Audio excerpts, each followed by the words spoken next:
నమస్తే. మనము భగవద్గీతని ప్రస్తుత పరిస్థితుల్లో అంటే ఎలా శ్రవణం చేసుకోవాలి, ఆ శ్రవణం చేసిన దాన్ని ఎలా మననం చేయాలి, ఆ మననం చేసినటువంటి ధ్యాసలో ఎలా ఉండాలి, నిధి ధ్యాస, ఆ తర్వాత లాస్ట్లో వచ్చేది సాక్షాత్కారం. సాక్షాత్కారం అంటే సిద్ధి అనండి, అనుభవం అనండి, వాట్ ఎవర్ ఇట్ మేబీ. మనం భౌతికంగా కానీ ఆధ్యాత్మికంగా కానీ ఏది చేసినా మనకి ఫలం ఉంటుంది. అల్టిమేట్ పరమాత్మ తత్వంలో చెప్పింది ఏంటి, ఏది చేసినా ఫలం ఉంటుందనేటువంటి విషయానికి ఏమీ చేయకుండా ఉండటం అనేటువంటి విషయం చెప్పింది. దానికే భగవద్గీతలో ఏం చెప్తాడు, కర్మలో అకర్మ, అకర్మలో కర్మ అంటాడు. అంటే ఏంటి, అన్ని పనులు మనం చేస్తున్నా మనం ఏం చేయటం లేదు. ఎవరు చేస్తున్నారు? నిరాకారమైనటువంటి పరమాత్మ తత్వం చేస్తున్నది. మరి కష్టాలు సుఖాలు అని ఎవరికి? జస్ట్ ప్రకృతికే, మనకేం సంబంధం లేదు అనే విధంగా మన మనస్సుని ఎలా సమత్వంగా చెప్పాలనేటువంటి విషయమే మన ఋషులు ప్రయత్నం చేశారబ్బా. మహానుభావులు వాళ్ళ మేధా సంపత్తికి నిజంగా వాళ్ళు దైవత్వాన్ని దర్శించలేదు, అనుభవంలోకి తెచ్చుకోలేదు అనే విషయాన్ని పక్కన పెట్టేస్తే వాళ్ళ మేధా సంపత్తి అంటే ఎన్ని లక్షల వేల సంవత్సరాలు జరిగిందో మనకు తెలియదు. అది అద్భుతం అన్నమాట. ఎట్లా? మనకి 4 వేదాలు ఉన్నాయి. ఏంటి? ఋగ్వేదం, యజుర్వేదం, సామవేదం, అథర్వణ వేదం. మళ్ళీ వాటికే ఉన్నాయి వేదాంగాలు ఉన్నాయి. అంటే వేదాంగాలంటే శిక్షా, స్మృతి, న్యాయము, ఆ తర్వాత వాటికి సంబంధించినవి, ఆరోగ్యం అట్లాంటిది. తర్వాత వాటికి చిన్నగా ఉపవేదాంగాలు ఉన్నాయి. అంటే ఆ తర్వాత వీటన్నిటి సారం మళ్ళీ ఉపనిషత్తులు ఉన్నాయి. మళ్ళీ ఈ ఉపనిషత్తుల్లో 1108 ఉపనిషత్తులు ఉంటే అందులో 108 ఉపనిషత్తులు ఏదో ప్రస్తుతం ట్రేస్ అయినారంటున్నారు. మనకి మహానుభావుడు ఆ శంకరాచార్య గారు 10 ఉపనిషత్తులకి భాష్యం రాశారు. భాష్యం అంటే ఏంటి? ఉన్నదాన్ని చక్కగా మనకు అర్థమయ్యేట్టుగా వివరణ చేయడం. ఆయన ఎన్నిటికి భాష్యం రాశాడు? వండర్ఫుల్. ఆయన ఎన్ని సొంతంగా సౌందర్యలహరి, ఆ తర్వాత నాకు తెలియని కూడా తెలియదు కనకధార, ఆ తర్వాత వివేక చూడామణి, ఆ తర్వాత భగవద్గీతకు మహానుభావుడు భాష్యం రాశాడు. ఏదన్నా మీకు అద్వైత సిద్ధాంతం కనుక ఇష్టమైతే శంకరాచార్య గారు రాసినటువంటి భాష్యానికి సంబంధించినవి చెప్పేవాళ్ళవి, రాసేవాళ్ళవి మనం చూస్తే అర్థం చేసుకోవచ్చు. మళ్ళీ ఈ భగవద్గీతకు కూడా కొన్ని లక్షల మంది భాష్యం రాశారు. ఎవరు? మన మదన్ మోహన్ మాలవ్య లాంటి వాళ్ళు, ఆ తర్వాత అరబింద్, ఆ తర్వాత ఇంకా ఇప్పుడు మన ఇస్కాన్ వాళ్ళు ఉన్నారు కదా, వల్లభాచార్య వాళ్ళు. అంటే ఏంటి? తర్వాత మధ్వాచార్యులకు సంబంధించిన వాళ్ళు ఒక భగవద్గీత. అంటే ఏంటి? భగవద్గీతని ఎవరు ఏ విధంగా చదివితే, ఏ విధంగా అర్థం చేసుకుంటే వాళ్ళకు ఆ విధంగా అర్థమవుతుంది. అందుకే ఆ మహానుభావుడు భగవద్గీతలో ఒక సెంటెన్స్ వాడతాడు, మీరు ఏ రకంగా అన్నా చెయ్యండి, కానీ అల్టిమేట్ నిరాకారమైనటువంటి భగవతత్వం అనేటువంటి విషయం కనుక గ్రహిస్తే నాకు ఎవరు వీళ్ళిట్లా వాళ్ళిట్లా అని పిసరంత భేదం కూడా లేదు అన్నాడు. అంటే అల్టిమేట్గా భగవద్గీత చెప్పింది ఎవరికి? మానవాళికి చెప్పాడు, మన జీవత్వానికి చెప్పాడు. అంటే ఒక భారతదేశంలోనే కాదు, ప్రపంచంలో ఉన్న ప్రతి మనసున్న మనిషికి భగవద్గీత చెప్పి నీ జీవితాన్ని నువ్వు ప్రస్తుతంలో ఎట్లా నువ్వు ఎక్స్ప్లోర్ చేస్తూ ఎలా ఆనందాన్ని హ్యాపీగా ఎక్స్ప్లోర్ చేయాలనేటువంటి విషయమే నిజం చెప్పాలంటే భగవద్గీత చెప్పింది. మరి మనం అలా ఆనందంగా ఉండాలంటే మనం ఆపుతున్నది ఏంటి? మన మనసే కదబ్బా. మన శరీరం ఏమైనా పరిగెడుతుందా? మనసు ఆలోచన ఇవ్వకుండా, ఇది అవును కాదు అని బుద్ధి నిర్ణయం చేయకుండా ఏమైనా మన శరీరం పనిచేస్తుందా? మరి అసలు ఎక్కడి నుంచి వస్తున్నాయి ఈ జ్ఞాపకాలన్నీ? వాటినే మనసు, బుద్ధి, చిత్తం, అహంకారం అన్నారు. అంటే చెప్పింది ఏంటి భగవద్గీత? నీ చిత్తంలో తయారు చేసినటువంటి జ్ఞాపకాలన్నీ, ఇప్పుడు మనం మాట్లాడుకుంటున్న చాప్టర్ ఏంటి? 15 పురుషోత్తమ యోగం. దాంట్లో మనకు ఉదాహరణగా ఒక చెట్టునిచ్చాడు. ఏంటి? అశ్వత్థ వృక్షం వేళ్ళు మూలం, పరమాత్మతత్వం మూలం వేనుకోనుంది. అది నువ్వు గ్రహించలేవు. కానీ దానికి మన బ్రహ్మం అంటే ఏంటి? మన ఆలోచనతోటి, మన జీవత్వంతో దాన్ని పెద్ద కాండంగా, తర్వాత ఆకులుగా, చిగుళ్ళుగా వ్యాపింపజేసి అదే సత్యమని గోలగోలగా పడుతున్నాం. మరి ఇంత దూరంగా వచ్చాం కదా, కాండము, చెట్లు, చేర్లు, వేర్లు ఇన్నిగా వచ్చినటువంటి మన సంసార వృక్షం మళ్ళీ మనకి వెనక్కి వెళ్ళాలంటే ఈ అశ్వత్థ వృక్షం అనేటువంటి ఇంత పెద్ద కాండాన్ని నీ బుద్ధితోటి, జ్ఞానంతో సమూలంగా నరికేయాలి. ఎట్లా నరికేస్తావు? నరక్కుండా నిన్ను ఆపుతున్నది ఏంటి? నేను నిజంగా చెప్పాలంటే నరక్కుండా ఆపుతున్నది మన దగ్గర ఉన్నవి 3. ఒకటేంటి? పుత్రేషణ, ఆ తర్వాత లోకేషణ, ఆ తర్వాత మూడోది వచ్చి విత్తేషణ. అంతే కదా. మన సమస్యలు డబ్బులు, మన మనుషులు, మన ఆస్తులు, మన బంధువులు. ఇంతకంటే మనకేమున్నాయా? వాటిని మనమేం చేశాము? అవే సత్యం అనుకొని ఒక జీవత్వ స్థితిలో ఉండిపోయాము. అందుకని భగవతత్వంలో ఏం చెప్పాడు? ఎంటైర్ ప్రాణికోటి అంతా నా నుంచే వచ్చింది అన్నాడు. ఆ విషయాన్ని మనం నమ్మించడానికి ఆయన ఏం చేశాడు? ఇప్పుడు జంతువులు ఉన్నాయి, వాటికి మనసు లేదు, కానీ వాటికి 4 కోరికలు ఉన్నాయి. ఏంటి? ఆకలి, దాహము, ఆ తర్వాత మైథునం, ఆ తర్వాత భయం, ఇన్సెక్యూరిటీ. అంటే ఏంటి, ప్రతి జీవికి ఈ 4 ఉంటాయి అంతే కదా. పురుగుని చూస్తే, బల్లిని చూస్తే పురుగు పారిపోతుంది, ఎలుక పిల్లిని చూస్తే పారిపోతుంది. అట్లాగే మనస్థితి కూడా అంతే. అంటే ఏంటి, 24/7 తిన్నదే తిన్నదే తిన్నదే తినాలి. ఇన్ని సంవత్సరాల నుంచి తింటున్నాం, ఇప్పుడు అదే తినాలి. ఆ దాహం, తర్వాత ఎప్పుడు చూసినా సేమ్ కోరికలు, ఆ తర్వాత దాంతోపాటు రేపేమవుతుందోనో భయం. ఇదే కదా మన జీవత్వ స్థితి. అంటే ఏంటి, అది మనస్సు కనుక పనిచేయకుండా ఉన్నటువంటి స్థితి యానిమల్ స్థితి అన్నాడు. అటువంటి స్థితిలో నుంచి నువ్వు ఎలా రావాలి? నేను జీవత్వం, నాతో పాటు ఒక మనసు ఉంది, ఈ మనసును నేను ఎలా చెప్తే అలా వింటుంది అనేటువంటి స్థితికి నీ మనసును తీసుకురావాలి. ఈ మనసు దేనివల్ల ఉంది? మన దగ్గర ఉన్నటువంటి ప్రాణశక్తి వల్ల ఉంది. మరి ఈ ప్రాణశక్తిని, మానసిక శక్తిని ఉపయోగించి మన శరీరం ద్వారా పనిచేయించాలి. ఇప్పుడు మన కోరికలు ఎట్లా ఉన్నాయి? 3 కోరికలు చెప్తాడు, 3 ఇచ్చలు అంటాడు. కామాగ్ని, ఫస్ట్ జఠరాగ్ని, ఆ తర్వాత కామాగ్ని, ఆ తర్వాత జ్ఞానాగ్ని. ఇప్పుడు మనం ఏం చేయాలని చెప్పాడు భగవద్గీతలో? భగవద్గీత అంతా కూడా అనుభవం అబ్బా. ఎట్లా అనుభవం? ఇప్పుడు వేదాల సారం, ఉపనిషత్తుల సారము, ఆ తర్వాత ఉపవేదాంగాలు, తర్వాత వీటన్నిటి తర్వాత మళ్ళీ ఇంకేంటి, ఉపనిషత్తులు. ఈ ఉపనిషత్తుల్లో మాట్లాడుకున్నాం కదా, 10 ఉపనిషత్తులకు శంకరాచార్య గారు భాష్యం రాశాడని. ఈ 10 ఉపనిషత్తుల్లో 4 ఉపనిషత్తుల్లో నుంచి ఒక్కొక్క మహావాక్యం తీసుకున్నారు. ఏంటి? ప్రజ్ఞానం బ్రహ్మ, తర్వాత తత్త్వమసి, తర్వాత అహం బ్రహ్మాస్మి, అయమాత్మ బ్రహ్మ. 4 ఉపనిషత్తుల్లో 4 వాక్యాల అర్థం ఏంటి? ఉన్నది ఒకటే బ్రహ్మం. బ్రహ్మం కాదు, బ్రాహ్మణ్. ఆ బ్రాహ్మణ్ తప్ప ఇంకొకటి ఏమీ లేదు. అది ఎవరో కాదు, నువ్వు ఏది చూస్తే అది నువ్వే అనేటువంటి స్థితిలో నువ్వు ఉన్నావు. కాబట్టి నువ్వు బ్రాహ్మణ్ణి కనుక నువ్వు చూస్తూ ఆలోచన చేస్తూ అనుభవంలోకి తెచ్చుకున్నావు అంటే అది నువ్వే అయిపోతావు. మరి నువ్వు ఎందుకు అయిపోవడం లేదు? ఇప్పుడు ఇది అడ్డంకులు ఏంటి? అడ్డంకులు విత్తేషణ, పుత్రేషణ, ఆ తర్వాత లోకవాసన, వాసన. ఇప్పుడు లోకం అంటే ఏంటి? జగత్తు. అసలు నిజంగా జగత్తు ఉందా? ఉందనుకుంటే ఉంది, లేదనుకుంటే లేదు. చిన్నప్పుడు మనం ఆలోచించండి, చిన్నప్పుడున్న ప్రయారిటీస్ ఇప్పుడు లేవు కదా. ఇప్పుడు మా అత్తగారు అంటుండేది, నేను అందరినీ అనేదాన్ని, ఇప్పుడు నాకు తెలుస్తోంది, డాక్టర్ గారి దగ్గరికి వెళ్ళేసి వస్తే నేను చాలా హ్యాపీగా ఉంటాలే అని ఆమె 90 years ఏజ్లో నాకు చెప్పింది. వండర్ఫుల్ అనుభవాలు. అంటే అర్థం ఏంటి? చిన్నప్పుడు అసలు ఇన్ని జబ్బులు వస్తాయని తెలియదుగా. అప్పుడు ఎంతసేపుకి అద్దిందామా, ఇద్దిందామా, అక్కడికి పోదామా అంటున్నాం. అంటే మరి ఈ వాసన ఎక్కడుంది? నా మనసులో చిన్నప్పుడు ఆ కోరికలు ఉన్నాయి కాబట్టి ఆ వాసనలు ఉన్నాయి. పెద్దతనం వచ్చేటప్పటికి ఆ కోరికలు నా ఇంద్రియాల్లో కొన్ని ఇంద్రియాలు పట్టుదప్పిపోయినాయి కదా. అప్పుడు నా శరీరాన్ని నేను ఎలా కాపాడుకోవాలి? అంత ముద్ద రోజుకు తినగలిగితే చాలు, అదే సంతృప్తి. తెల్లవారేటప్పటికే ఇవాళ భలే ఆకలేసింది, భలే తిన్నానని చాలా ఆనందంగా చెప్పేది. అంటే అర్థం ఏంటి? అంటే ప్రయారిటీస్ అన్నీ వెళ్ళిపోతున్నాయి. ఇవన్నీ ఎక్కడున్నాయి? మన మనసులోనే కదా. అంటే అర్థం ఏంటి? నీ మనసులో నువ్వు దేనికి విలువిస్తే దాని తట్టుకో వెళతావు అన్నాడు. ఇదే భగవద్గీతలో ఆ మహానుభావుడు ఏం చెప్పాడు? 1,00,00,000 మంది ప్రజలున్నారు, ఒక్కళ్ళు కూడా నా గురించి ఆలోచించరు. పోనీ 1,00,000 మంది ఆలోచించారు, వాళ్ళు ఏదో ప్రయత్నం చేస్తారు. 1000 మంది కూడా అసలు సత్యం ఏందనే విషయం గ్రహించరు, ఒకళ్ళు కూడా నా దగ్గరికి రారు అన్నాడు. అంటే అర్థం ఏంటి? మనని ఈ అశ్వర్థ వృక్షంలాగా ఈ సంసారం అనేది మనంతా లాగి పడేస్తుంది. ఎవరిని లాగి పడేస్తుంది? మన మనసుని లాగి పడేస్తుంది. ఆ మనసుని ఏమన్నాడు? ఐడెంటిటీ అన్నాడు. ఇప్పుడు ఎప్పుడైతే నువ్వు ఐడెంటిటీ తొలగించుకోవటానికి అట్లీస్ట్ ప్రయత్నం చేస్తావో, ఎప్పుడు ప్రయత్నం చేస్తావు? మమకారం, అహంకారంలో నుంచి నువ్వు దాటలేవు. తెగ చేస్తావు పనులన్నీ, అంత బోలెడు ఆశలు సంపాదించిస్తావు. నీ కళ్ళ ముందే దరిద్రంగా ఖర్చులు పెడుతుంటారు వాళ్ళు. అప్పుడు నువ్వు మాట్లాడలేవు, చెయ్యలేవు, నీ బ్యాంక్ బ్యాలెన్స్ నువ్వు ఓపెన్ కూడా చెయ్యలేవు. అలాంటప్పుడు నిన్ను ఎవడన్నా బయటికి తీసుకెళ్ళడానికి ఎవరన్నా ఒక డ్రైవర్ కావాలి. వాళ్ళేమంటారు? ఈ వయసులో నీకు అవసరం, గమ్మున పడు అంటారు. అప్పుడు రియలైజ్ అవుతాం ఏమని? ఎందుకు నేను ఇంత నా ఎనర్జీ అంత వేస్ట్ చేసుకొని ఇంత దరిద్రంగా వీళ్ళకి కష్టపడి ఇచ్చాను, ఇదే కదా అంటాం. అప్పుడు నువ్వు ఏదైనా చదవాలంటే చదవగలుగుతావా?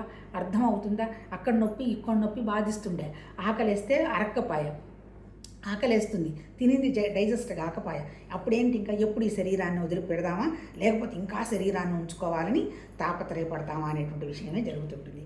అది మన భౌతికం. మనకి ఇదంతా బయట స్టోరీ కాదబ్బా, భగవద్గీత కాదు, పరమాత్మతత్వానికి చెప్పినటువంటి ఋషులంతా వాళ్ళు కూడా జీవత్వంలోనే దాటి పరమాత్మతత్వాన్ని గ్రహించి వాళ్ళు కూడా పాపం మనుషుల్లాగానే పుట్టారుగా. ఇప్పుడు బృహదారణ్యకోపనిషత్తులో ఆయన ఎవరు? యాజ్ఞవల్కుడు ముని. ఆయన వెళ్ళిపోతామంటే భార్య అడుగుతుంది, ఆమె మైత్రేయి, ఇంత వదిలిపెట్టి నువ్వు పోతున్నావంటే సంథింగ్ ఈజ్ దేర్, నేను కూడా వస్తాను అంటుంది. అప్పుడు చెప్తాడు, అన్ని విద్యల్లోకి ఆత్మవిద్య, ఒక్కసారి నువ్వు నీ గురించి నువ్వు గనక గ్రహించావంటే నీకు ఏ విద్య అయినా క్యాజువల్గా వస్తుంది, నీకు ఏ విద్య రాకపోయినా నువ్వు టెన్షన్ పడవు అంటావు. ఎందుకు? ఏ విద్య అయినా ఇల్యూజనేగా. ఇల్యూజన్ అంటే ఏంటి? మాయ. దాన్ని మెజర్ చేయొచ్చు. అంటే టైంని మెజర్ చేయొచ్చు, ఆ తర్వాత కాలాన్ని మెజర్ చేయొచ్చు, ఆ టైంని మెజర్ చేయొచ్చు, వస్తువుని మెజర్ చేయొచ్చు, ఆ తర్వాత స్పేస్ని మెజర్ చేయొచ్చు. అంతే కదా. 1 గంట నేను ధ్యానం చేస్తాను అన్నావు, టైం మెజర్ చేసావు. దేని మీద చేస్తావు? పరమాత్మతత్వం అనేటువంటి ఆబ్జెక్ట్గా చేసావు, వస్తువు పెట్టుకున్నావు. ఆ తర్వాత ఇంకోటి ఏంటి? ఖాళీ ప్రదేశంలో నీ మనసుని ఖాళీగా ఉంచడానికి కూర్చున్నావు. కానీ ఈ 3 దాటిన స్థితి పరమాత్మతత్వం. అంటే అక్కడ నామం లేదు, రూపం లేదు, గుణం లేదు, ఏమీ లేదు. మరి నిన్ను ఇవన్నీ ఆపుతున్నది ఏంటి? ఈ 3 ఏది? ఈ వాసనలన్నీ మనం ఆపుతున్నాయి. ఇప్పుడు మనం ఏం మాట్లాడుకుంటున్నాం? ఈ 4 మహావాక్యాల్లో చెప్పింది ఏంటి? అది నువ్వేనని చెప్పారు. ఆ తర్వాత ఇంకా మహానుభావులు ఏం చేశారు? వేదాలు అయిపోయినాయి, వేదాల తర్వాత ఉపవేదాంగాలు, ఆ తర్వాత వేదాంగాలు, ఉపనిషత్తులు అంతా అయిపోయిన తర్వాత మనకి ఇంకా తేలికగా అర్థం చేసుకుంటామేమోనని స్మృతులు రాశారు. స్మృతి అంటే ఏంటి? స్మృతి అంటే రామాయణ మహాభారతాలు. వాళ్ళిద్దరు మన ముందు బతికి చూశారుగా. కృష్ణుడు రాముడు బతికారు, కానీ ఎన్ని వేల సంవత్సరాలు బతికిన వాళ్ళు శరీరాలను వదిలేసి వెళ్ళిపోయినారుగా. కాకపోతే ఏంటి? ధర్మం అంటే ఏంటి అని రాముడు చూపించాడు. అందరిని ఎలా చూసుకుంటే నేను హ్యాపీగా ఉంటానని రాముడు చూపించాడు. కృష్ణుడేమో ఇదంతా మాయ, ఈ మాయతో పాటు అందరం పోతాం, నేను పోతున్నాను అనేటువంటి విషయం ఆ మహానుభావుడు చూపించాడు. అది అయిపోయిన తర్వాత ఇంకా ఏంటి? పురాణాలు, అష్టాదశ పురాణాలు. ఇవి కూడా వ్యాస భగవానుడే రాశారు. వ్యాస భగవానుడు అంటే ఆ పేరు పెట్టుకొని ఉండొచ్చబ్బా, ఎవరు రాశారో ఏంటో మనకు తెలియదు. ఈ స్క్రిప్ట్ వచ్చేటప్పటికి 2500 సంవత్సరాల నుంచి మనకి క్రీస్తు శకం మొదలైతే క్రీకు పూర్వం ఒక 4-3 వేల సంవత్సరాల లోపల ఉండొచ్చు. అప్పుడు మాత్రమే ప్రింటింగ్ అది కనుక్కున్నారు. మొన్న ఏదో నేను చూసి కూడా తెగ ఆశ్చర్యపోయినా. వీరేశలింగం మంతులు గారు 18వ శతాబ్దం ఎండ్లోనూ 1900 టైంలోనూ రాసిందే అదేంటి రాజశేఖర్ విలాపం అంట. అప్పుడే ప్రింటింగ్ మొదలైంది. అంటే ఇంకా అర్థం మనం చేసి చూసుకుంటే ఆ పుస్తకాలు కూడా దాదాపు ఎంత? ఒక 100, 19వ శతాబ్దం అంటే 20 అనుకోండి, 25, 1500 సంవత్సరాల నాడే పుస్తకాలు వచ్చాయి. అంటే అంతకుముందు పుస్తకాలు కూడా లేవు, అన్నీ కూడా తాళపత్ర గ్రంథాలు, గురువు నుంచి శిష్యుడికి వచ్చినవే కదా. అందుకని దీనికి అసలు మనం కాలం నిర్ధారణ చేసేంత శక్తి లేదు. కాకపోతే ఇంతమంది మనుషులు రాశారంటే మరి ఎన్ని జనరేషన్స్ వెళ్ళాయో, ఎంతవరకు ఉన్నాయో మనకి తెలియదు. ఇప్పుడు ఇక్కడ అల్టిమేట్ ఏంటి? పురాణాలు, తర్వాత అష్టాదశ పురాణాలు రాశారు. 18 పురాణాలు ఏంటవి? మన గరుడ పురాణం, తర్వాత పద్మ పురాణం, తర్వాత ఇంకా చాలా అమ్మవారికి అన్ని పురాణాలు రాశారు. దాని తర్వాత మళ్ళీ ఆగమ శాస్త్రం వచ్చింది. ఇంకా అర్థం కావాలని ఇవన్నీ చేయలేరమ్మా. అదిగో అక్కడ వాళ్ళ గురువుల యొక్క ఋషుల యొక్క శక్తినంతా వాళ్ళు ప్రాసెస్ చేసి అంతా వాళ్ళ ఎనర్జీని అంతా అక్కడ పెట్టి, ఇక్కడ టెంపుల్స్లో విగ్రహాల్లో పెట్టి ఎవరైతే వస్తారో కనీసం వాళ్ళు ఇక్కడికి వచ్చినప్పుడైనా ఆలోచన చేస్తారు అని, ప్రశాంతంగా ఉంటారు అని అక్కడ చెప్పారు. అల్టిమేట్ అక్కడ చేసే పూజ ఏంటి? మీరు అబ్జర్వ్ చేయండి అబ్బా, పంచభూతాల పూజే అంతే కదా. విగ్రహం ఉంది, భూమితత్వం, నీళ్లతోటి క్లీన్ అవుతుంది. అగ్ని, దీపారాధన చేస్తారు. వాయువు, గాలి, అగరవత్తులు వెలిగిస్తారు. 5 ఆకాశం, శబ్దం, గంట కొడతారు. తర్వాత దేంతో ఇదంతా చేస్తాడు? పూజారి చేస్తాడు. పూజారి దేన్ని ఉపయోగించి చేస్తాడు? అతని మనసు, బుద్ధి, చిత్తాన్ని వాటిని ఉపయోగించే కదా. చిత్తం అంటే ఆయన జ్ఞాపకాలు. అంటే ఏంటి? ఈ మంత్రాలు చదవడం, ఈ ఆగమ శాస్త్రంలో ఆయనకి ట్రైనింగ్ ఇవ్వడం, అవన్నీ ఆయన జ్ఞాపకాలేగా. ఆ చూసుకుని గంట చేస్తారు, తర్వాత ఎవరిదో అని వాళ్ళు వెళ్ళిపోతారు. కాకపోతే ఇక్కడ చెప్తున్నది ఏంటి? భగవద్గీతలో నువ్వు 24 గంటలు నాకు పరమాత్మతత్వమే రావాలనేటువంటి విషయం పెట్టకపోతే నీకు పూర్తిగా అర్థం కాదు అంటాడు. ఎందుకు? శ్రద్ధావాన్ లభతే జ్ఞానం అన్నాడు. ఇప్పుడు ఇదంతా అయిపోయిన తర్వాత ఇక్కడి నుంచి మొత్తం చెప్పింది ఏంటి మన వాళ్ళంతా? తర్వాత ఇంకొక పదం అర్థం చేసుకోవాల్సింది, డీకోడ్ చేయండి అంటారు. మనం ఏది విన్నా మనం ఎంతసేపటికి ఏంటి? వీ లవ్ స్టోరీస్, అంతే కదా. ఇప్పుడు మా అమ్మతో మాట్లాడితే ఎంతసేపుడు భగవంతుడు, ప్రహ్లాదుడు అక్కడికి పోయినాడు, తర్వాత ధ్రువుడు పోయి సాధించాడు, ఇదే అంటే స్టోరీ ఇష్టం. అక్కడ అర్థం ఏంటి?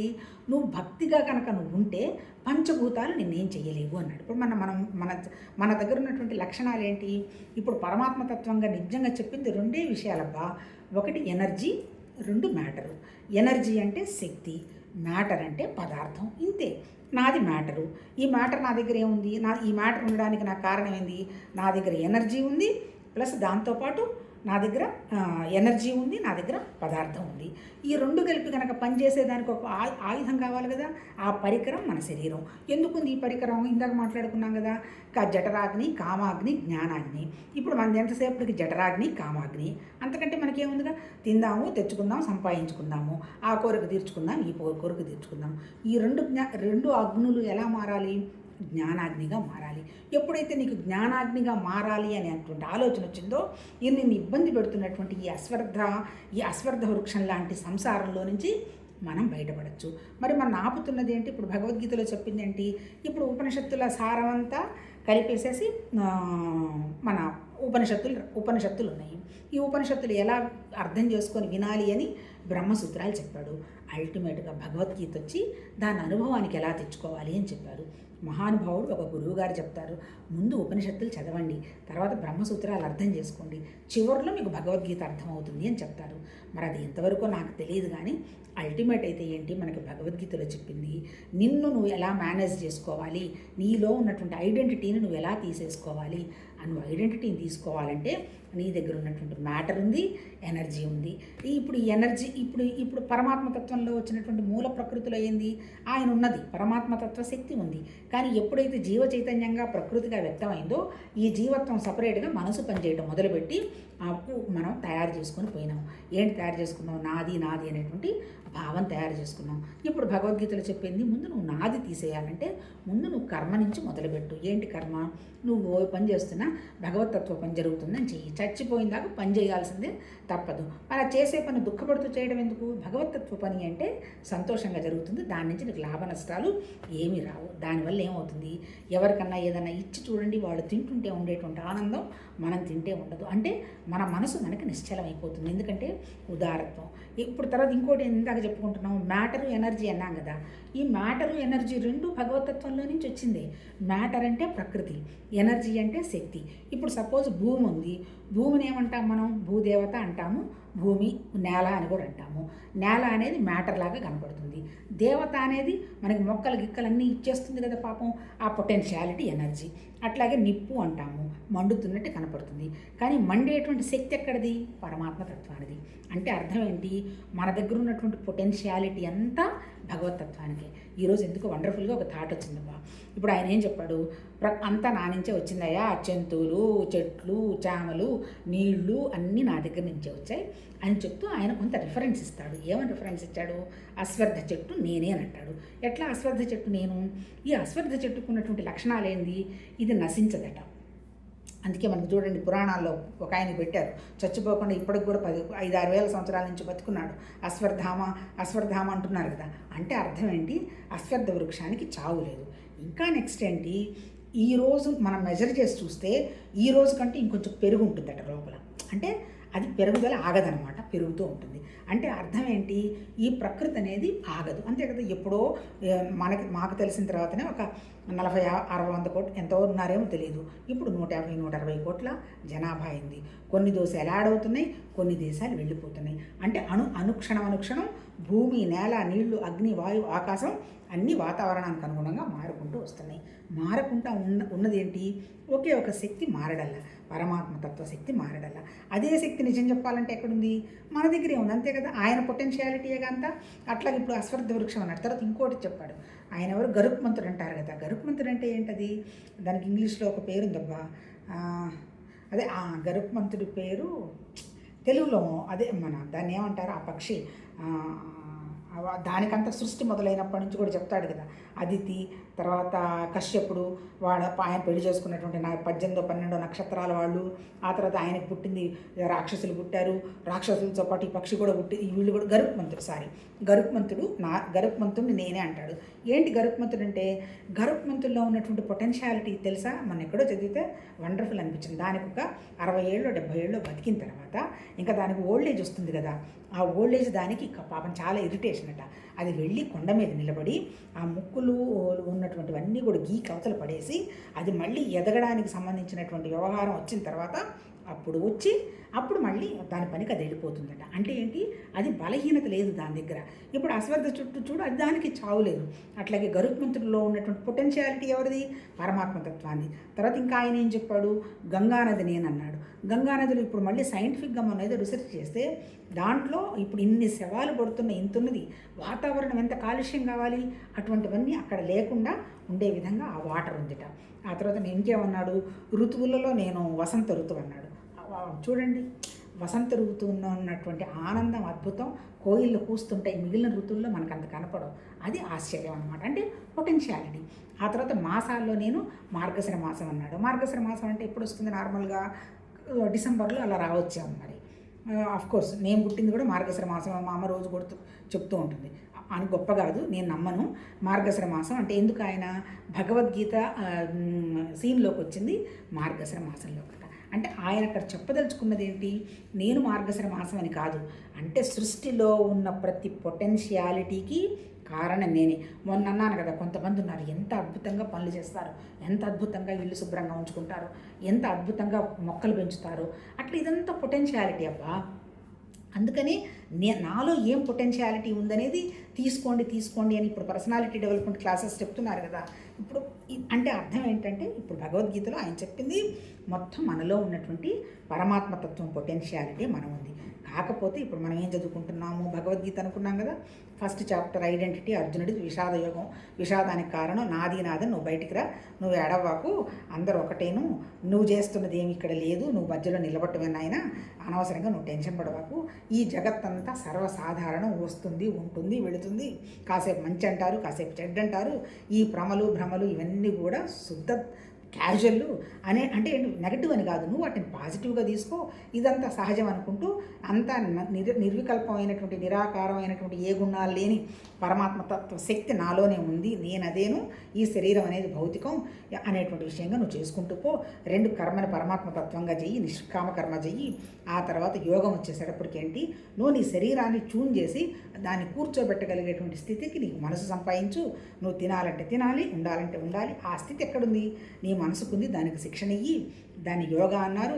అందుకే యమ నియమ ఆసన ప్రాణాయామ ప్రత్యాహార ధారణ ధ్యాన సమాధి అని చెప్పారంటే అర్థమైంది, నీ మనసుని బయటికి తిప్పవాకు, దాన్ని చిన్నగా లోపలికి తీసుకొని వెళ్ళు. శరీరం కూడా నువ్వు చెప్పినట్టు వినేట్టుగా ఉండేట్టు చేసుకో.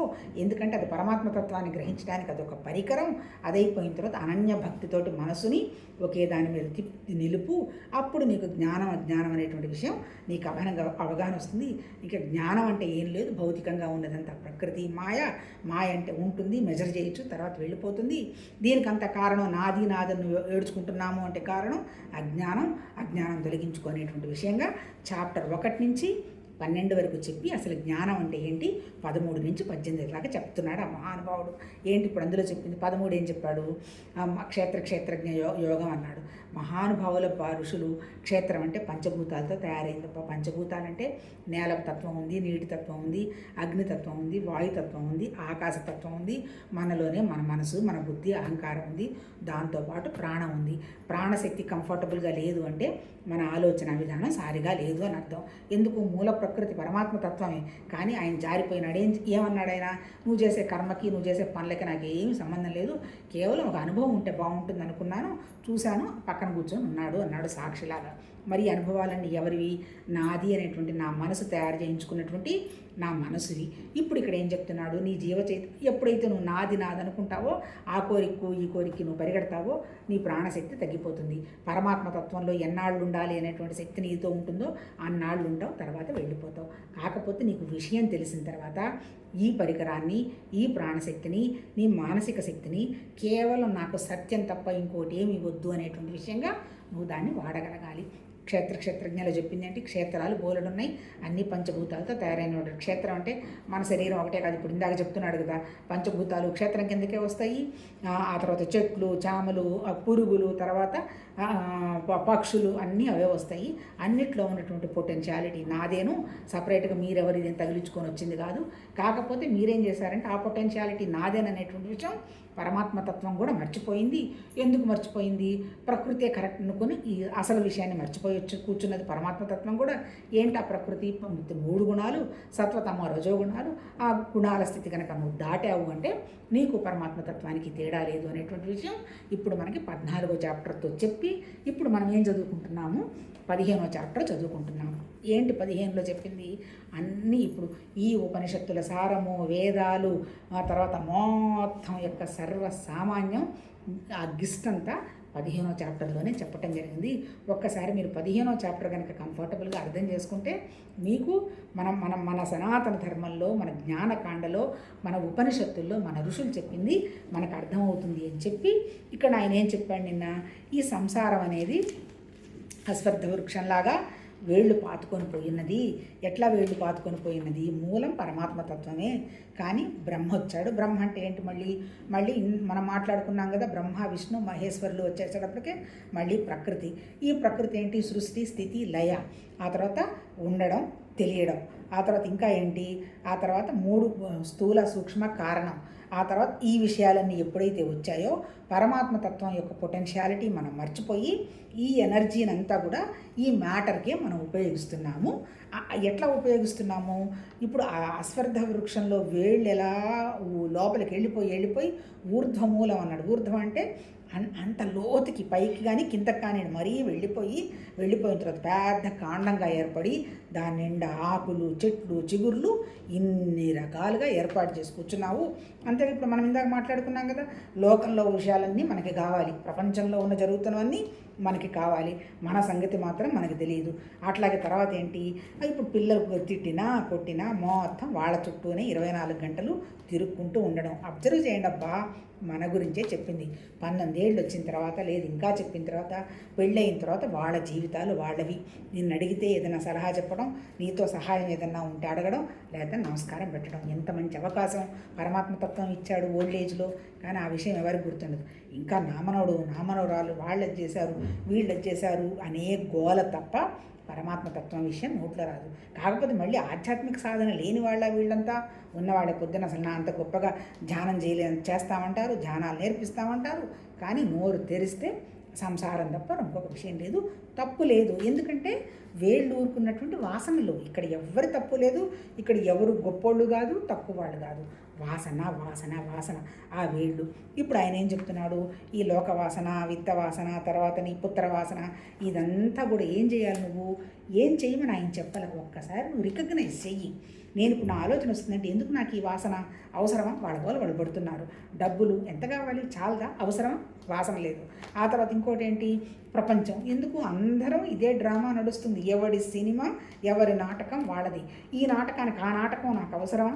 ఆ నాటకంలో ఏదైనా నేర్చుకునేది ఉంది, నేర్చుకో. అంతే తప్ప నాటకాన్ని మొయ్యవాకు. లోకవాసన అయిపోయిన తర్వాత ఇప్పుడు నువ్వు గ్రహించిన తర్వాత ఏం చేయాలి? నీ చిత్తంలో ఏర్పాటు చేసుకున్నటువంటి జ్ఞాపకాలన్నీ కూడా అంత పెద్ద కాండమైన చెట్టును పెద్ద గొడ్డలు తీసుకొని ఫట్టుమని కొట్టేసినట్టుగా కొట్టేయాలి. అంటే ఏంటి? మన సమస్యలన్నిటికీ కారణం ఏంటి? మన జ్ఞాపకాలేనబ్బా. ఆ జ్ఞాపకానికి అనుగుణంగా ఆ కోరికలకు అనుగుణంగా ఆలోచనలకు అనుగుణంగా ఇంకా దాన్ని తీవ్రం చేసి ఇంకా అనుగుణంగా వాటిని పనులు చేయడం. అందువల్ల ఏమవుతుంది? మన భావం అంతా కర్త, కర్మ, ఫలం. ఇంతే. దీని చుట్టూ తిరుగుతున్నాం. ఆ ఫలం కోరిక జరగలేదు, మళ్ళీ ఇది వస్తే బాగుండని మళ్ళీ ఆలోచన. లాస్ట్ మినిట్లో వెళ్ళబోయేటప్పుడు అదే కోరిక పెట్టుకున్నాం. మళ్ళీ ఆ కోరిక తీరడానికి మనం వస్తాం. అంటే మన మహానుభావులు ఇవి చూసే ఏం చేశారు? పూర్వజన్మ ఉంది అన్నారు. ఎవరికి ఉంది? నేను జీవుణ్ణి అనుకున్నట్టు ఉంది. కానీ పరమాత్మతత్వాన్ని ఏం చెప్తున్నాను? నువ్వు జీవుడు కాదయా, నువ్వు భగవతత్వమే. కానీ ఈ గుణాలన్నీ పట్టుకొని కూర్చొని నేను జీవుణ్ణి నడుస్తున్నావు. వాటిలో నుంచి బయటికి రా అని చెప్పాడు. నిన్న మనం ఒకటి కంప్లీట్ చేసినట్టున్నాం. మళ్ళీ అది చదివి క్లోజ్ చేస్తాం. ఇప్పుడు ఇక్కడ ఈ చాప్టర్లో ఇంకొక విషయం ఏంటి? ప్రతి చాప్టర్లో అర్జునుడు అడుగుతాడు, భగవాన్ నాకు చెప్పు, నాకు అర్థం కావట్లేదు, అది అని అడుగుతాడు. కానీ ఈ చాప్టర్ గొప్పతనం ఏంటంటే ఇక్కడ ఏమి అడిగినట్టు రాయలా. ఆ పరమాత్మతత్వమే మన మీద ప్రేమ ఆపుకోలేక ఇంకా వీళ్ళకి అర్థమైంది కదే, ఇంకా నేను అర్థం పరచాలి అనే భావంతో మనకి చెప్పటం జరిగిందబ్బా. అందుకే ఇది వండర్ఫుల్ టాపిక్ అనమాట. మళ్ళీ ఇంకొకసారి నిన్న చదివింది ఇవాళ చదువుదాం. ఆది పురుషుడైన పరమేశ్వరుడే మూలముగా, అంటే నిరాకారమైనటువంటి పరమాత్మతత్వం యొక్క ఆలోచన సృష్టి వ్యక్తమవడానికి కారణం. అంతే. అంత తర్వాత ఇంకా ఆయన ఇంకేం చేయలే. కారణంగా బ్రహ్మయే ముఖ్య శాఖగా కాండం. బ్రహ్మ అంటే ఎవరు? మళ్ళీ బ్రహ్మ అంటే సృష్టి మొదలైన తర్వాత మొదలైంది ప్రాణం. దానికి రకరకాల పేర్లు పెట్టారబ్బా. బ్రహ్మ అన్నారు. ఆ తర్వాత ఇంకా ఏంటి? అమ్మవారు, శక్తి అన్నారు, మహామాయ అన్నారు, మహాశక్తి అన్నారు. వాటెవర్ ఏమైనా సరే సృష్టి జరగాలనేటువంటి ఒక సంకల్పం బ్రహ్మ. బ్రాహ్మణ్ కాదు, బ్రాహ్మణు, పరమాత్మ, భగవాన్ ఇవన్నీ నిరాకారం. బ్రహ్మ, విష్ణు, మహేశ్వరులు ఇవన్నీ మళ్ళీ ప్రకృతికి సంబంధించినవి. ఇక్కడ ఏంటి? ఇప్పుడు సృష్టి జరగాలనేటువంటి ఆలోచన ఇచ్చే నిరాకార శక్తి అక్కడ ఉంటే ఈ బ్రహ్మయే ఒక కాండంగా ముఖ్య శాఖగా సృష్టికి మొదలైంది. తర్వాత వేదాలే వర్ణములుగా, వర్ణాలంటే ఆకులు, అపర్ణ అంటారు కదా, పర్ణ అంటే ఆకు, వేదములే ఆకులుగా. వేదం అంటే ఏంటి? బ్రహ్మ సృష్టి మొదలైన తర్వాత ఆకులు అంటే ఏంటి? వేదం అంటే జ్ఞానం. అంటే ఏంటి? పరమాత్మతత్వ జ్ఞానంలోనే మొదటి వాళ్ళందరూ ఉన్నారు. తర్వాత ఏం చేశారు, మన శరీరం తగిలించుకున్నట్టు ఈ కోరికలకు అనుగుణంగా మొదలు చేయడం మొదలుపెట్టారు. అందువల్ల మొదలు చేయటం మొదలుపెట్టబట్టే, బుద్ధి వికాసం చెందించుకోబట్టే భౌతికంగా ఎక్కడో ఆది మానవుల స్థితిలో ఉన్నటువంటి మనం ఈరోజు చిన్న సెల్ ఫోన్ ముందు కూర్చొని ప్రపంచమంతా అర్థం చేసుకునే విధంగా మాట్లాడగలిగే స్థితిలో ఉండడానికి కారణం మన బుద్ధిని వికాసం చెందించుకుంటూ పోవటం. అంటే ఏంటి, భౌతికంగా పెద్ద కాండం తయారు చేసి పెట్టుకొని కూర్చున్నాము, దానికి బోలెడు ఆకులు సృష్టించాము. ఆకులు అంటే ఏంటి, మన కోరికలు, మన జ్ఞానం. ఆ తర్వాత ఈ సంసార రూప అశ్వత్థ వృక్షం నాశరహితమైంది. అశ్వత్థ వృక్షం అనేది చచ్చిపోదు, ఎప్పటికెప్పటికి వండర్ఫుల్గా పెరుగుకుంటూనే పోతుంది. మరి ఈ సంసార వృక్షాన్ని మూల సహితంగా తెలిసినవాడు నిజంగా వేదార్థాలను ఎరిగినవాడు. అర్థం ఏం చెప్పాడు ఇక్కడ, నువ్వు ఏదైనా చెయ్యమన్నాడా, ఒక గుడి కట్టమన్నాడా, ఒక ఏమంటారు దాన్ని, ఒక ఆశ్రమం కట్టమన్నాడా, ఏమీ చెప్పలే. నువ్వు ఈ సంసార వృక్షానికి మూలం ఏంది అనేటువంటి విషయం నువ్వు గ్రహించావు అంటే అప్పుడు నువ్వు వేదం ఏం చెప్పింది అనేటి విషయాన్ని నువ్వు అర్థం చేసుకుంటా ఉంటాడు. వేదం ఏం చెప్పింది, పాపం అందరికీ పరమాత్మతత్వం అందాలనేటువంటి ఉద్దేశంతోనే కర్మయోగం, భక్తి యోగం, జ్ఞానయోగం, రాజయోగం, ఇన్ని యోగాలు చెప్పింది. ఇన్ని యోగాల సారాంశం ఏంటి, ఉన్నది రెండే. ఒకటి పరమాత్మతత్వం యొక్క పొటెన్షియాలిటీ, రెండు మ్యాటర్ అంటే శక్తి. అంతే కదా, ఇప్పుడు నాకు శక్తి ఉంది, నాకు ఏదైనా చెప్దామనే ఆలోచన ఉంది, అది నేను వ్యక్తం చేయకుండా ఉండలేను. వ్యక్తం చేస్తున్నానంటే కారణం ఏంది, నా దగ్గర ఉన్నటువంటి ప్రాణశక్తి. నిజంగా వ్యక్తం అవుతున్నది ఏంటి, నాది అనుకున్నాను అంటే లాభం, నష్టం, ఫలం, మెచ్చుకోవటం అది ఉంటుంది. నిజంగా నాది కాదు, ఉన్నదంతా భగవతత్వం అనుకున్నప్పుడు ఆ పరమాత్మతత్వం యొక్క పొటెన్షియాలిటీ, ఆ శక్తి వ్యక్తం అవుతుంది అన్నమాట. మరి దీన్ని మనం గ్రహించామంటే దీనివల్ల వచ్చే లాభ నష్టాల గురించి మనకేమీ టెన్షన్ ఉండదు. గ్రహించకపోతే మళ్ళీ వాళ్ళిలా వీళ్ళిలా, అది కాదు ఇది కాదు అని ఘర్షణ. నిన్న అది చదివాము, ఈరోజు చూద్దాము. ఈ సంసార వృక్షం రెండోది చెప్తున్నాడు. ఈ సంసార వృక్షాన్ని త్రిగుణములనేది జలములు తడుపుచుండును. అంతే కదా, ఎట్లా ఉంది సంసారం, ఇప్పుడు ఎంతసేపటికింది నేను మంచి అది చెయ్యాలి ఇది చెయ్యాలి, రజోగుణం, ఏం చేయబుద్ధి కావడలేదు, నేనేం చేయను, తమోగుణం, చేస్తే భలే ఆనందం వచ్చింది కదా అని సత్వగుణం. ఈ మూడు జలాలేంటి, 24 గంటలు ఈ నేల ఉంది కదా, ఈ చెట్టు ఏది, ఈ అశ్వత్థ అనేటువంటి ఈ చెట్టుకి కొంచెం నీళ్ళేసి ఇంకా ఆకులు అద్భుతంగా రావడానికి, చిగుళ్ళు రావడానికి మనం ప్రయత్నం చేస్తున్నాము 3 గుణాలతోటి. ఈ జలములచే వృద్ధి పొందే శాఖలే దేవ మనుష్య తిర్య యోనులలో జన్మించి ప్రాణులు. ఎక్కడైతే నువ్వు నీళ్ళేస్తూ పెంచి అదంతా కరెక్ట్ అనుకుంటూ ఉన్నావో మళ్ళీ వచ్చేటప్పటికే మనం మళ్ళీ మానవుడుగానో దేవతగానో లేకపోతే మళ్ళీ ఏ పక్షుగానో పుట్టడం జరుగుతుంది అంటాడు. అంటే ఇక్కడ చెప్పదలుచుకుంది ఏంటి, డీకోడ్ చేస్తే మనకి కోరిక ఉన్నంతకాలం మనకి రాకపోక ఉంటుంది. కోరిక లేదు, నేనే అది అన్న తర్వాత నువ్వు రావాల్సినటువంటి అవసరం లేదు, దుఃఖం కూడా లేదు, పుట్టుక లేదు, మరణం లేదు. కోరుకున్నంత వరకు పుట్టడం, రావడం, మరణం జరుగుతుంది అంటాడు. చిగుళ్ళే, తర్వాత శాఖలే పుడుతుంటారు. చిగుళ్ళే విషయభోగాలు. అంటే ఏంటి, ఆకు వచ్చిన తర్వాత ఊరుకుంటుందా మళ్ళీ ఒక చిగురు వస్తుంది. అంటే చిగురు అంటే ఏంది, మళ్ళీ ఇంకో కోరిక వస్తుంది, మళ్ళీ ఇంకోటి అనుభవిద్దామని వస్తుంది. సపోజ్ సెల్ ఫోన్ తీసుకుందాం, 100 సంవత్సరాల నాడు సెల్ ఫోన్ లేదు, ఇప్పుడు కొత్త సెల్ ఫోన్ వచ్చింది, ఏదో G15 G16 ఏదో అంటున్నారు కదా, వచ్చింది, అదేదో పెట్టుకుంటున్నాం, ఏదో ఫోటో అది బాగానే వస్తున్నట్టు అనిపిస్తుంది. లేదండి ఇంకా బ్రహ్మాండంగా వస్తుంది, అది పోతే పోయింది, అది తెచ్చుకుంటే మీరు ఇంకా కెమెరాలో వండర్ఫుల్గా వస్తారు. కోరిక. ఒకవేళ అది రాలేదని దాని మీద 24 గంటలు తపన. అంటే ఏంటి, ఈ అశ్వత్థ వృక్షం చావకపోగా ఆకులు పెరిగి మన 3 గుణాలతోటి నీళ్లు పోసుకుంటూ ఇంకా కొత్త చిగుళ్ళు కూడా మనం ఏర్పాటు చేసుకుంటూ ఉన్నాము. ఈ శాఖలు చిగుళ్ళు సర్వత్రా వ్యాపించున్నవి. అంతే కదా, ఈ చిగుళ్ళు వచ్చినాయి, మళ్ళీ ఇంకా లోపలికి మళ్ళీ వేళ్ళు లోపలికి వెళ్ళిపోతూ ఉన్నాయి. మనుషులను కర్మాసనారంగా బంధించు అహంకార మమకార వాసనలనే వేర్లు ఊడలు అన్ని లోకాల్లోనూ క్రింద పైన వ్యాపించినవి. ఇప్పుడు ఎప్పుడైతే నువ్వు నీళ్లు పోసి 3 గుణాలతోటి నీ కోరికల్ని పెంచుకుంటూ పోతున్నావో ఈ ఆకులు, చిగుళ్ళు, వేర్లు అన్నీ పెరుక్కుంటూ పోతున్నాయి తప్ప నీకు తగ్గడం జరగటం లేదు అంటాడు. మరి తగ్గాలంటే ఏం చేయాలి, అర్థం చేసుకొని వాటిని తీసేయటం ఒకటే మార్గం అని చెప్పాడు. ఆల్రెడీ టైం చాలా అయింది, రేపు కంటిన్యూ చేద్దాం. ఏం లేదబ్బా, మనం అల్టిమేట్ ఏంది, ఏదైనా ఒక కోరిక వచ్చింది, అవసరమా కాదా, లేదు నీ ముందుకు వచ్చింది, ఇదిగోనమ్మా నువ్వు you are entitled to take it అన్నాడు, వండర్ఫుల్, తప్పేం లేదు. నీ ముందు ఆహారం వచ్చింది, ప్రతి ముద్ద ఆనందంగా తినాల్సిందే. ఆహారం కంటే ఇంకా ఆనందమైన విషయం ఏముంది. అలాగే మనం కొంచెం చూడంగానే బాగానే ఉండాలని అనుకున్నాం, రెడీ అవ్వ, తప్పలేదు. కాకపోతే అది ఉంటేనే చేస్తాను, ఇది ఉంటేనే చేస్తానని మనసుని కనుక ఇబ్బంది పెట్టావు అంటే భౌతికంగా జారిపోతున్నట్టు లెక్క. ఎన్ని పనులు జరుగుతున్నా మనసు ప్రశాంతంగా ఉంది, లోపల విషయంగా నీకు తెలుస్తుంది, బయట విషయంగా నువ్వు ఇన్వాల్వ్ అవుతున్నావు. నీ మనసుకు సాయంత్రమే నువ్వు కూర్చుంటే ఎక్కడ నువ్వు రియాక్ట్ అయినట్టు కానీ, అనవసరమైన కోరిక నీకు కావాలని కానీ, ఎక్స్క్యూజ్ మీ అనేది ఏమి నీ కంటికి కనపడలేదు. Life is wonderful. లేదు ఈరోజు కొద్దిగా నేర్చుకున్నాను, చాలా బాగుంది అని మళ్ళీ 2-3 సార్లు మననం చేసి ఇది నేను పాటిస్తున్నానా లేదని పరిశీలించుకున్నావు. వండర్ఫుల్. అలా మనం 24 గంటలు మన మనసు మీద పనిచేసుకోవాలి. అల్టిమేట్ ఏమీ లేదు. ఆ పొటెన్షియాలిటీ అంతా, పరమాత్మతత్వ పొటెన్షియాలిటీ అంతా మనతోనే ఉంది. దానికి కారణం ఏంది? మన మనసు కనుక బ్యాలెన్స్డ్గా ఉంది, ప్రాణశక్తి వండర్ఫుల్గా ఉంది. ఈ రెండు కనుక పద్ధతిగా ఉన్నాయి, జఠరాగ్ని నుంచి కామాగ్ని నుంచి జారిపోయి జ్ఞానాగ్నిలోకి వస్తావు. మీరే చూడండి, ఏదైనా నేర్చుకున్నామో కొత్తది మనంతటా మనమే ఇంట్లోనే కనిపెట్టామో ఎంత ఆనందంగా ఉంటుంది. అది ఎవరికి వాళ్ళే అబ్జర్వ్ చేసుకోవాలబ్బా. ఆ కనిపెట్టే శక్తి పరమాత్మ తత్వశక్తి. మరి కనిపెడుతున్నది ఎవరి కోసం? మన కోసం కాదు. పరమాత్మ తత్వశక్తి ఎక్స్ప్లోర్ చేస్తుంది. అప్పుడు నువ్వు ఎక్స్ప్లోర్ చేయాలంటే నువ్వు ఎలా ఉండాలి? 24/7 నువ్వు ఆనందంగా ఉండాలి, హ్యాపీగా ఉండాలి. ఈ ఆనందం, ఈ హ్యాపీనెస్ 24 hours మేనిఫెస్ట్ అవుతుండాలి. ఆ బ్రహ్మానంద స్థితి భగవతత్వం. ఎప్పుడు మేనిఫెస్ట్ అవుతుంది? లోకవాసన, విత్తవాసన, పుత్రవాసన తగ్గిపోవాలంటే వాళ్ళందరినీ వదిలేసి నేను వెళ్ళాలా? వదలొద్దు. శారీరకంగా వండర్ఫుల్గా సర్వీస్ చేస్తావు, ప్రేమ చూపిస్తావు, కానీ మానసికంగా ఇదంతా భగవతత్వ పని అనేటువంటి భావనలో ఉంటావు. అలా ఎలా ఉండాలని చెప్పిందే ఈ 15వ చాప్టరు. కొంచెం అర్థం చేసుకుందామబ్బా, హ్యాపీగా ఉంటుంది. నమస్తే.